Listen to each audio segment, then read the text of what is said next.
Hi everyone, I'm Sarita, your one and only sci-fi diva. Okay, we're talking Lost in Space episode 2. First thing, Judy finally gets saved. Thank God. I think she was in the ice for like all of episode 1, my poor girl.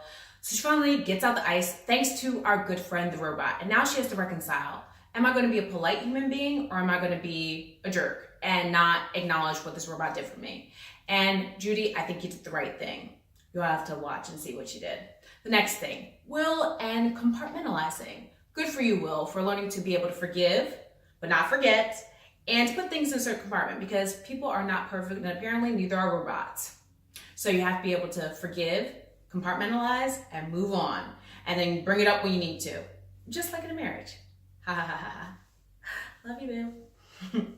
Oh my goodness. I have notes for this because there were so many little nuances that have to be covered. John and Maureen, I see you trying to co-parent and we get it. It is not easy. And thank you, writers, for making sure we all know it's not easy. Because Maureen is like, you haven't been around. And John's like, what are you talking about? I'm daddy of the year. And she's like, no, you're not. And she shows it. Resentment, aisle 1. Good old Maureen. Still not liking her character though, but I do see where she's coming from. Penny and her favorite junk food. Okay, Penny.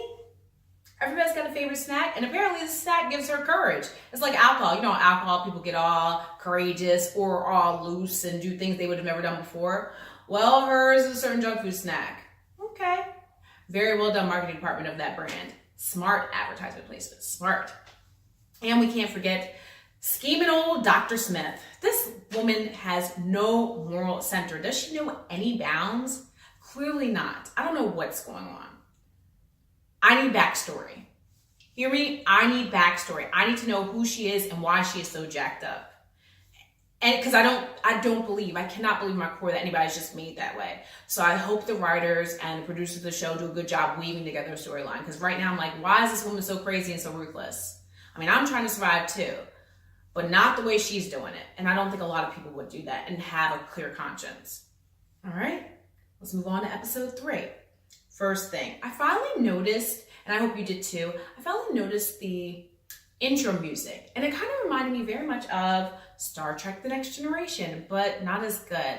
I'm like, did y'all not take the time to really, really think it out? Because I don't think it's that well done. I can't even think of the song in my head, and there's so many different songs of shows that it gets to, you have to watch the show that often. Like Game of Thrones, dun, dun, dun, you knew that immediately, like that music moved you as soon as it came on. So I was expecting something different from Lost in Space, definitely. Oh yes, now we figure out how we learned in this episode how nasty old Dr. Smith, phony self, makes it onto the ship. I mean, Big Brother is clearly here. Is that blockchain technology in her arm? Because that's what it looked like. So I'm not sure, but that's what it looked like. Nasty Dr. Smith. And then I'm thinking in the episode, what happened to their faces? But they're doing things in flashbacks. Like Maureen and John's face are all jacked up. And now we know why. They are caught in some epic situation with Will. And good old Mr. Robot saving the day. But I like how they showed your face is going to get jacked up out here if you get caught out like that. And it did. Because I was like, dang, Maureen. They didn't even try to clean her up and make her look pretty. Like, yes, these scars are going to be showing. And Penny blowing through like that and leaving Judy with her PTSD behind. She's like, look, I got to save my brother and my mom and dad.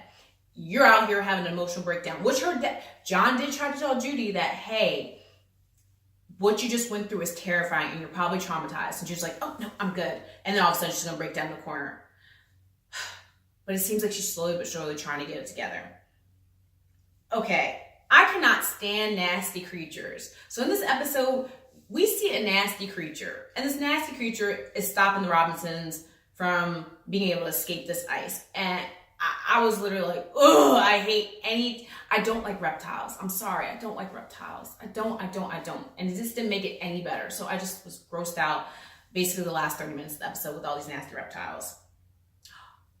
Can we not escape the use of primitive weapons? And when I say primitive weapons, obviously, I feel like this type of killing machine that's used is primitive because compared to how the robot kills, how they're killing in this episode or trying to kill, or what the robot's trying to do for Will, not knowing any better, is primitive. Like, I'm so sick of seeing those.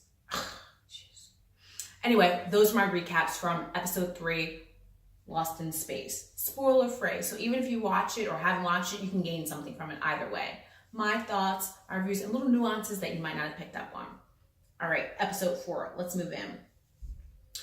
Will has a good point about his dad in this episode and how he's being with his robot. He's kind of being prejudiced toward the robot. Like this robot doesn't have any feelings. You know how in episode 2, Penny wasn't sure whether Judy wasn't sure whether she wanted to thank the robot? Yeah, you say thank you. Like when Suri tells y'all something, don't you say, thank you, Suri? When Bixby says something, no, I don't say thank you, Bixby. But I would. I would if I actually used Bixby. I'm the Android user.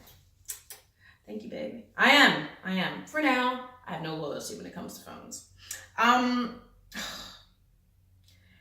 Right now, Judy really showed me how she was my favorite character in that show. Like, really brave, smart, pretty. I'm like, in this episode, she's my favorite character. In this episode. Oh, those clapping flowers. I love that. Did you like that? There's a plant in Hawaii that does the same thing, but it's not when you clap. It's when you touch. If you touch it, it folds up and it becomes shy, and then it's so cute. I love it. So I'm like, oh, they probably got that. I bet you didn't know that. I bet you didn't know there was something like that, or maybe you did, because maybe you are so well traveled. I didn't. Oh man.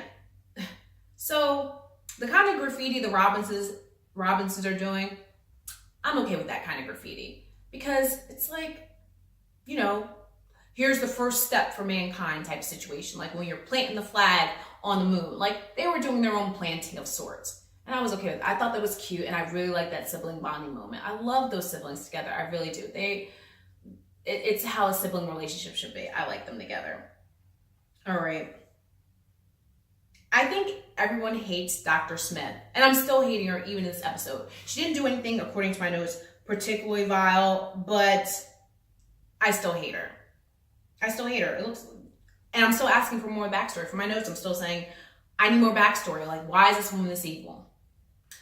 We will see. Okay.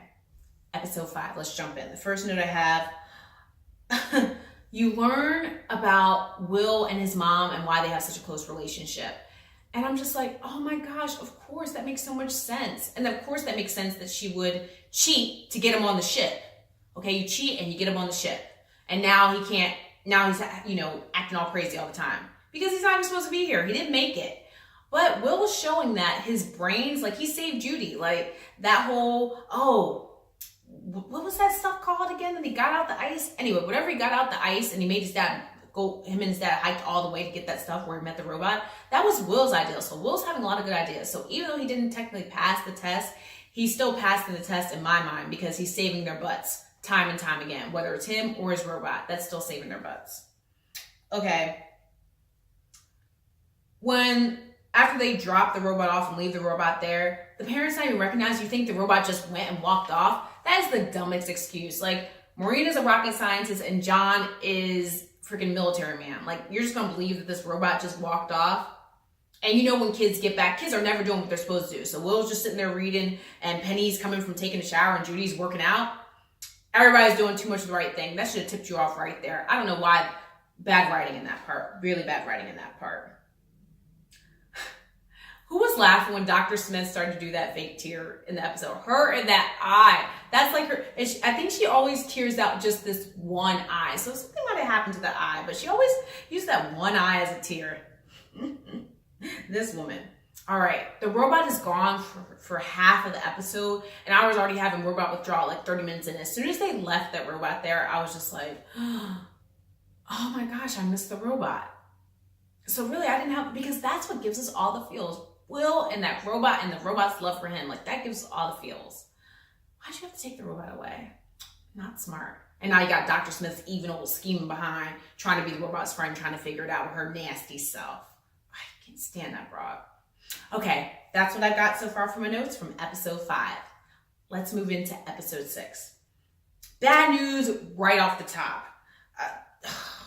God, was not liking that. But I did like, we're seeing a great turn in Will's dad's character. I was really excited to hear that. Like, good. I'm glad his character's like turning this new leaf over. That really made me happy.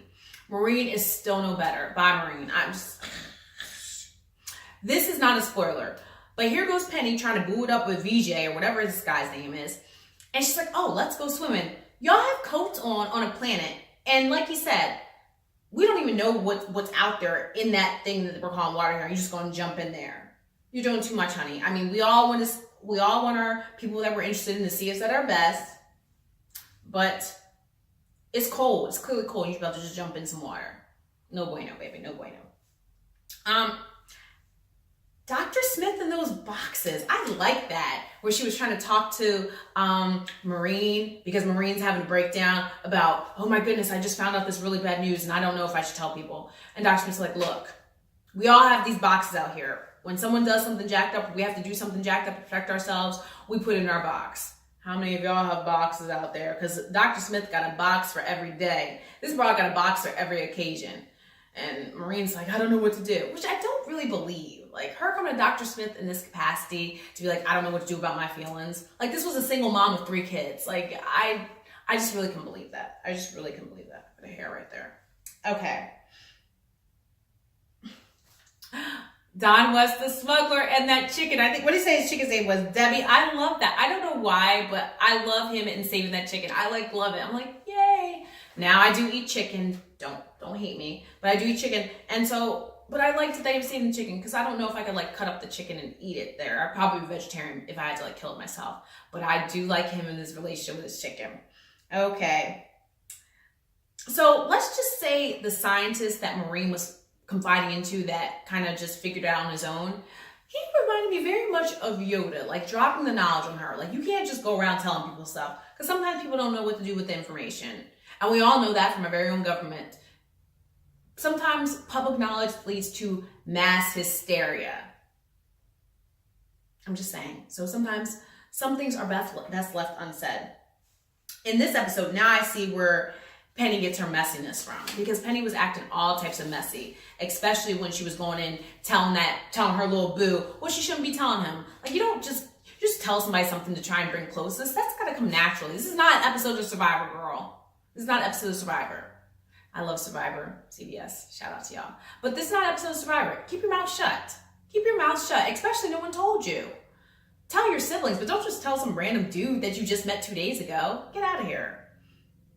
Now, Judy's boo, her like, I guess he's the comic relief, because, you know, you're missing the robot at this point, so you're just like, okay, you got the robot's gone, so now I need this comic relief in here, because we're missing those feels from the robot. We need that. We need that. And I liked it when the robot finally came back because of, you know, Will was like, I need you to come back. I need you to come back. So the robot finally comes back. We're happy about that. But when that dad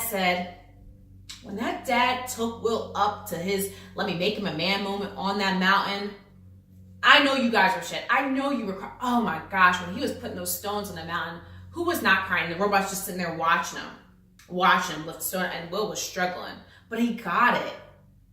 I thought that was a pivotal moment. That, you know, in my mind, that was probably the best 20 minutes of the episode, because no one knew. I thought they were taking the dad was going to try and off the robot somehow, or tell Will to make the robot kill himself. But good work, good writing. All right.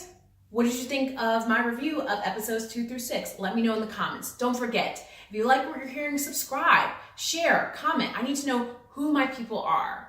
I'll see you next time for the final recap of Lost in Space. I'm going to hit episodes 7, 8, 9, and 10. So lots of juiciness to get to. And this time I'm just giving a review. I'm giving away all the spoilers. I'm just going to give my thoughts.